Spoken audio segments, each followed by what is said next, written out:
Ассалаумағалейкум туғандар, қандайсыздар? Назарыңыздарда қайрадан эле базары жоқ каналы. Бүгін 25 январь 2023 жыл мен Сокулук району Южный Дачадан чоң там сарайы менен 3 гектар айдоо жер менен көргөзмөкчүмүн. Биринчи болуп баруу жолун түшүндүрөйүн. Азыр мен турган жер Романовка Часпик туғандар. Фрунзе көчөсү менен Гагарин көчөсүнүн кесилиши. Ошол жерден сиздер түз эле түндүктү карай барасыздар, селекцияга жетип, анан ошол жерден оң тарап карай барсаңыздар, Южный Дачана бара аласыздар тугандар. Ал жака баруу үчүн бул жак менен да барсаңыздар болот, жана Машина базар тараптан объездной менен деле кирсеңиздер болот. Түз бул жерден шаарга барган маршруткалар бар тугандар, анан бул жерден Южный Дачага чейин таксилер менен деле барсаңыздар болот. Анда эмесе мен сатылуучу үйгө карай жол алдым, сиздер лайктан басып өз оюңуздарды комментарийге жаздырыңыздар. Мынакей тугандар, келүү жолун түшүндүргөнчө бүгүнкү чыгарышта сатылуучу үйгө да жетип келип калдым. Бул үйүстүн көчө тарабы. Так. Южный Дачанын могу селекция тараптан келип жатканыңыздарда башталышында эле болуп калат. Эң эле түштүк чек арасы мынакей бул жерден башталат тугандар. Эң эле түндүк чек арасы бул мал сарайлардын бүтөр жерине чейин. Жалпысынан жердин аянты 12 соток.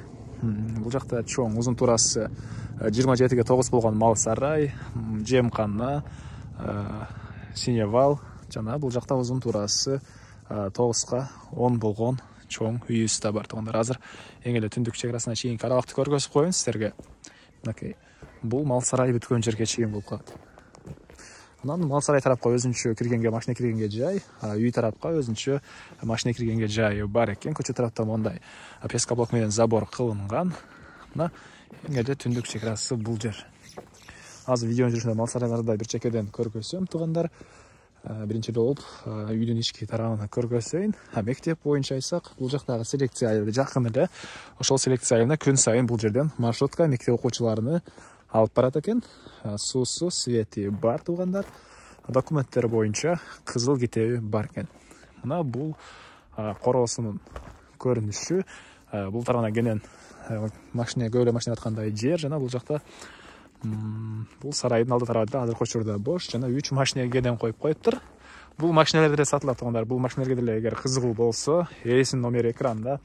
Үйдү, бул машиналерди сурасаңыздар болот. Жана ошондой эле бул жерде дагы өзүнчө 6 соток жери бар экен. Аны да 500 миңге сатам дейт. Азыр анда видеонун жүрүшүндө көргөзөм. Ал өзүнчө документи менен 5 соток жер 500 миңге сатам дейт. Кааласаңыздар, жалпы эле бул үйдү 12 соток жерини плюс аны менен ошондо 18 соток жер болуп кетет экен.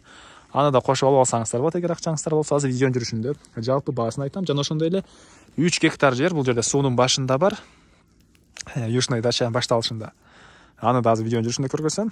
Ошол жалпы алсаңыздар болот. Кааласаңыздар, айдоо жерин өзүнчө, бул үй сарай менен өзүнчө, бул участокты өзүнчө алсаңыздар деле болот тугандар. Эмнесине. Алды тарап мынакей бул жакта деле стяжка тугандар. Үй узун турасы 10го 9 жана стена болуп турат. Стенасы бышпаган кирпич. Сынч үй деген болот тугандар. Араларына көпчүлүгүңүздөр да билсеңиздер керек. Кыскасы араларына мондай жыгач коюп чыккан. Так, бул жакта навес летний кухня, жана бул жакта үйүнүн негизи кирүүчү эшиги, бул мынакей кире бериши. Бутtu чечейин. Бул мынакей кире бериши. Кире бериштин чыгыш тарабынан тугандар мондай чоң пластик терезелер орнотулган, жана отоплениянын батареясы. Үйдө отопление, паровое отопление, мынакей үйдүн ички тарабы жылуу. Азыркы учурда иштеп турган учуру, жана түз эле көрсөк, бул жакта холл жайгашкан, дуалдар обой, потолок пластик, жана түндүк тарабынан терезе орнотулуптур. Мынакей, андан ары. Так, түз эле кирсек, бул жакта бир бөлмө. Андан кийин бул жакта дагы бир бөлмө жайгашкан, мынакей. Дуалдар обой, потолок пластик, полдору ламинат. Анан кийинки бөлмөнү көргөзөйүн. Бул жакта тугандар бир детский бөлмө. Дуалдар обой. Окей. Бул жакта кухня жана душтар бар. Так, мінекей ол жақта отопление котелы жайғашқан бөлме, тамақ жасаушы жай, және раковина атылып су шығарылған. Өзімше ешіге бар тұғындар, ол жақта көмір алып керек алып шыққанға. Отопление котелы үшін жана түзетсеңіздер, бұл жерде душ, су сарестонмен жылыйды, полдары кафель, дуалдар деле кафель, жана кир жуган машина. Анан төрнөсөңүздөр чакан кладовка деле бар экен ал жагында. Эми коргосун көргөзөйүн, туугандар. Кайреле сатылуучу үйдүн коргосунан бул жакта летний кухня. Бул жер мондай склад, туугандар. Бул жакта да бир склад, анан тамбыр. Жанакы өзүнчө сатылган 6 сотук 500 000 сомго сатылуучу жердин чек арасы мынакей ушул жерден башталат. Мынакей бул жагы 6 сотук, басы 500 000. Ушул эле үй ээсинин номерине чала бересиздер. Так. Калсаңыздар, могун баарын жалпы алып койсоңуздар деле, бул участок экөөсү бир экен, биригип турат. Кенен колдонсоңуздар, бул аркы көчөгө чыгып кирип деле. Эми мал сарайын көргөзөйүн, туугандар. Мынакей бул жакта мал сарайга карай өткөн жерде мондай жыгачтан болгон забор бар экен. Малдар бул жака өтүп кете албайт. Бошонсо деле летний душ, үйдүн тышкарында жаткана. Анан узун турасы так канча эле? 27-9 болгон чоң мал сарай, сине балы менен мынакей туугандар, сине балы менен. Ушул сөздү адашып берем, көбүнчө комментарийге күлүп жазышат. Бул жакта жемкана. Түз көрсөңүздөр, мынакей мондай мал сарай. Акырлары. Канча мал батат деп сурап турмун. Карап өзүңүздөр, узун турасы 27-9, өзүңүздөр карап байкап алып бериңиздер. Бул жагы кочкорлорго окшойт, мен оюмча. Бул жакта дагы мондай мондай сарай бар. Бул жака чөп басышат экен. Калсаңыздар, акырлары деле экен. Кой кармасаңыздар деле болгудай көрүнөт.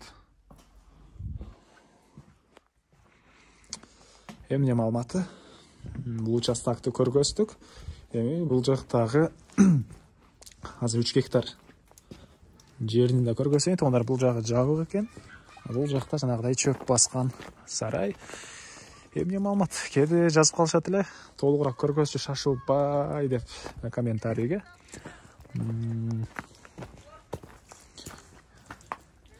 Так. Бул жакта моусун Окей, чөп баскан мындай сарай бар. Сине балы менен туугандар бул деле. Ушундай. Эми мен 3 гектар жерди көргөздүр, андан соң баарын баасыны бир чекеден айтайын. Бул машиналар деле сатылат. Туугандар, мынакей бул машиналар деле сатылат. Мынакей туугандар, бул жер айдоо жери.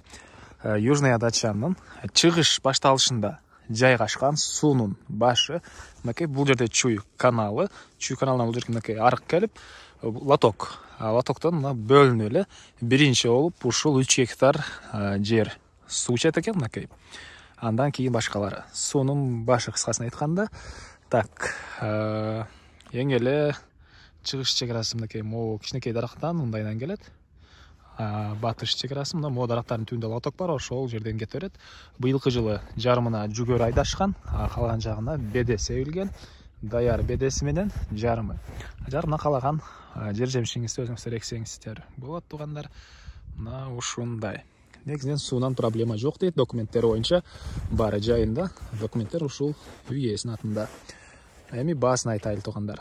Үй жанакы сарай, үй 12 соток жери менен үйлөр.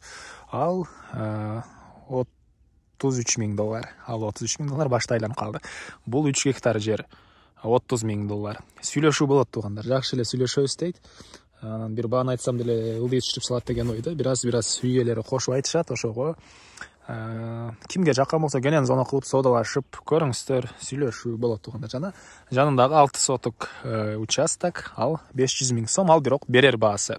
Үй мал сарай менен 33 000, 3 гектар жер 30 000, жана 6 соток жер 500 000 сом берер жери.